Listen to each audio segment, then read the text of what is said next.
ভাবতেছি আমার ফেসবুক আইডিটা ডিলিট করে দেব। কেন? তোর আইডির আবার কি হলো? মানুষ কত সুন্দর নাম রাখে, কত ডিজাইনের, কত সুন্দর সুন্দর নাম। আমার আইডিতে দেখ, সাদা মাটা নাম। তাই ভাবতেছি ডিলিট করে নতুন একটা আইডি খুলে একটা ভালো নাম দিব। ও, তোর তাহলে এই সমস্যা? আগে বলবি না? চল তোকে মোবাইল স্ক্রিন দিয়ে জিনিসটা বুঝিয়ে দিই। তো প্রথমে আপনাদের যে নিজস্ব ফেসবুক অ্যাকাউন্ট আছে, তো এই ফেসবুক এখানে চলে যাবেন। ফেসবুক এখানে আসার পরে উপরে দেখতে পাচ্ছেন থ্রি ডট। এই যে থ্রি ডট নামে একটি অপশন দেখতে পাচ্ছেন, থ্রি ডট। তো এখানে থ্রি ডট চলে যাবেন।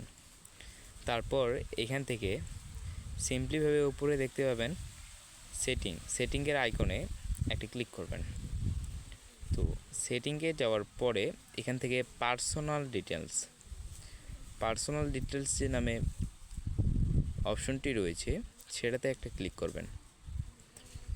ক্লিক করার পর এখন দেখতে পাবেন প্রোফাইল। আমার নাম দিয়ে আমার প্রোফাইলটা রয়েছে, এইখানে একটা ক্লিক করে দেবেন। আবারও আমার নাম দিয়ে আমার প্রোফাইল রয়েছে, তো সিম্পলি এবার আবার ওইখানেই ক্লিক করে দিবেন। ক্লিক করার পরে এখানে উপরে দেখতে পাচ্ছেন নেম। তো সিম্পলি এই নেমে একটা ক্লিক করবেন। নেমে ক্লিক করার পরে এরকম একটা ইন্টারফেস আসবে। তো এখানে ফার্স্ট নেম, মিডিয়াম নেম এবং লাস্ট নেম আপনারা যদি পরিবর্তন করতে চান তাও এখানে এসে পরিবর্তন করবেন। আমি যেহেতু পরিবর্তন করব না, তাই আমি কিছু লিখলাম না। পরিবর্তন করার পরে এখানে নিচে দেখতে পাচ্ছেন রিভিউ চেঞ্জ।